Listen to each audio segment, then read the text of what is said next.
Welcome into the PFF NFL Daily. Today discussing those lowly 0-2 teams, Sam.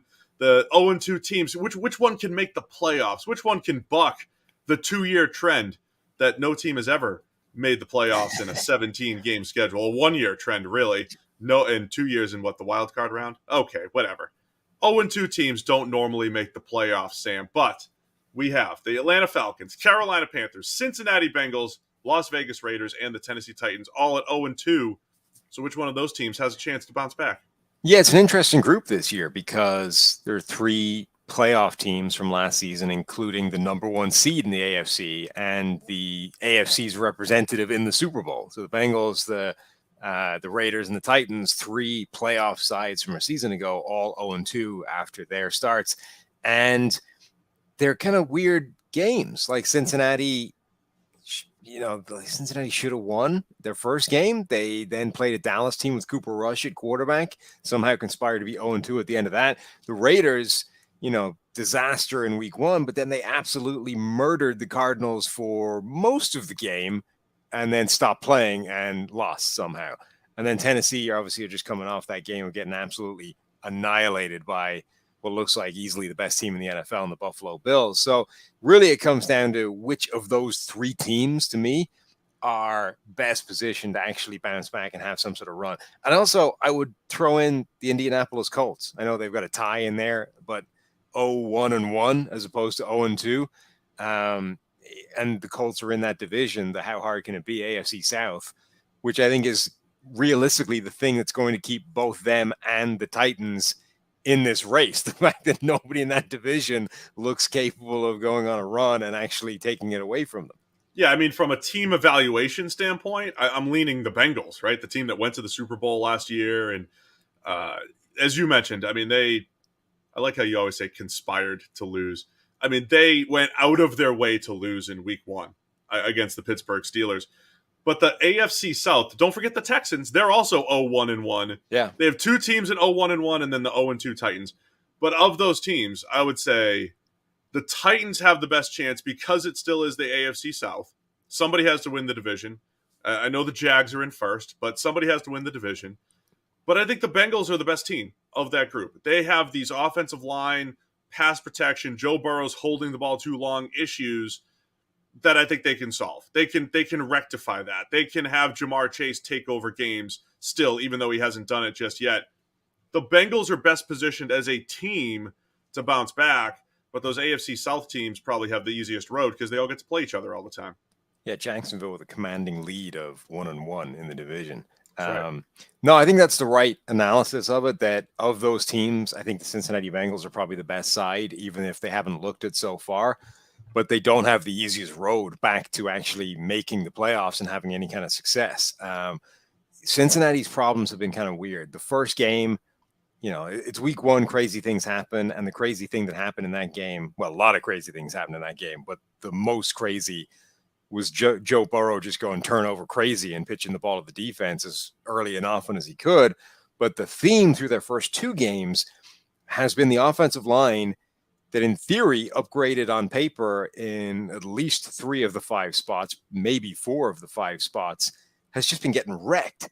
Now, look, they've been getting wrecked by TJ Watt and Micah Parsons, who are arguably the best 2 pass rushers or edge rushers in the NFL. You're talking about 2 legitimate defensive player of the year candidate kind of players.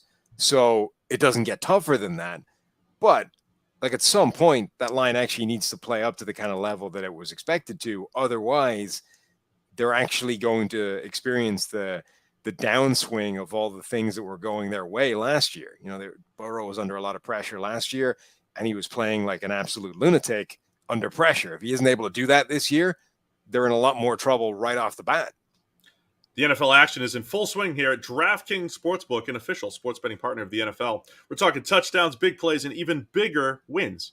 New customers can bet just $5 on any NFL team to win, and you get $200 in free bets if they do. If that's not enough, everyone can boost their winnings with DraftKings stepped-up same-game parlays. Right now, for every leg you add, you can boost your winnings up to 100% with payouts bigger than ever. Why bet on football anywhere else? To make things even sweeter, you could throw down on stepped-up same-game parlays once per game all season long. Once per game day. Sorry. Once per game day all season long. Download the DraftKings Sportsbook app now. Use promo code PFF. Get $200 in free bets if your team wins when you place a $5 bet on any football game. It's code PFF only at DraftKings Sportsbook, an official sports betting partner of the NFL. Minimum age and eligibility restrictions apply. See show notes for details. Yeah, Sam, they got to figure it out, the offense with the Bengals.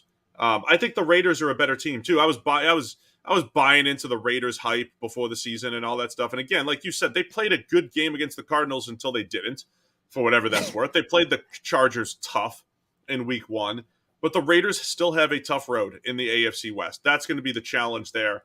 I think they'll play much better. The Titans are an interesting one for me too. I still believe in Mike Vrabel, and they blew it in week 1. The same way the Bengals did. I mean, that's the thing when we're talking about these teams. They're defined by this record. You are what your record says. At the same time, your freak plays away from being 1-1 if you're the Titans or if you're the Bengals, right? You're a couple plays away. So not all is lost. I think the Titans have a chance to bounce back in the AFC South. They're the team I would pick. I feel better about them than the Colts right now. I think the Colts demoralized by the Jaguars. Matt Ryan not looking good. He's not handling pressure. If you think pressure's bad in Cincinnati, it's that much worse in Indianapolis for Matt Ryan right now. Yeah, just to put some numbers to that point I was making earlier, Burrow led the NFL in yards per attempt last season when under pressure, 8.3 yards per attempt. Him and Matthew Stafford were the only quarterbacks that were at 8 or above. Everybody else was at 7.2 and lower. Like, his production under pressure last season was absolutely insane. So all of a sudden, like, immediately, if that doesn't go the same way, if he doesn't have that kind of absurd, unsustainable play under pressure this year, and the pressure stays anywhere like as at the level it was a season ago, they're in so much more trouble. And so far through 2 games, instead of 8.3 yards per attempt, he's at 5.2 yards per attempt. And he's got a PFF passing grade of 28.5 with 3 turnover-worthy plays and no big-time throws. So, okay, that's only 2 games. That's probably not where he's going to end up. But you know what I mean? If he splits the difference between those 2 things, you're talking about a completely different outlook for Burrow and this Bengals offense, unless the pass protection improves dramatically. But that's part of the argument, though, too. Like, he will bounce back. Those numbers are so bad, he will bounce back. Maybe not to last year's level, but it will be better going forward. But my point being, he's probably going to split the difference between the 2 of them, and you're going to end up somewhere of just an average performance under pressure, which itself will be a big downswing from a year ago. I tend to agree with you that I think the Colts are actually in quite a degree of trouble. That offensive line for them is not in good shape right now. And Matt Ryan needs it because they don't have any receivers to throw to either. So all of a sudden, everything is collapsing around them at the same time. And they're just not that good. Shaquille Leonard coming back to kind of lead the defense, I think will be a big addition for them. But that side of the ball has been pretty rough as well. Whereas Tennessee, they got wrecked by Buffalo. They got blown off the field in that game completely. Everything went wrong for them. Muff punts every time the ball came their direction. Just a complete disaster start to finish. But their offensive line has been a lot better than it looked like it would be heading into the season. They still have the potential for that offense to have, good skill position players. Derrick Henry maybe not quite what he used to be, but is still a threat in the backfield. Traylon Burks is not going to be A.J. Brown, but he looks like he can definitely make an impact. He's leading all rookies, I think, in yards per route run. They just need to get him the ball some more. So the pieces are there, I think, for the Titans offense to still be good. And the defense is the side of the ball that typically ends up outperforming where it's supposed to be, based on the sort of the talent and what it looks like they should be, just as long as they're not playing Buffalo last night.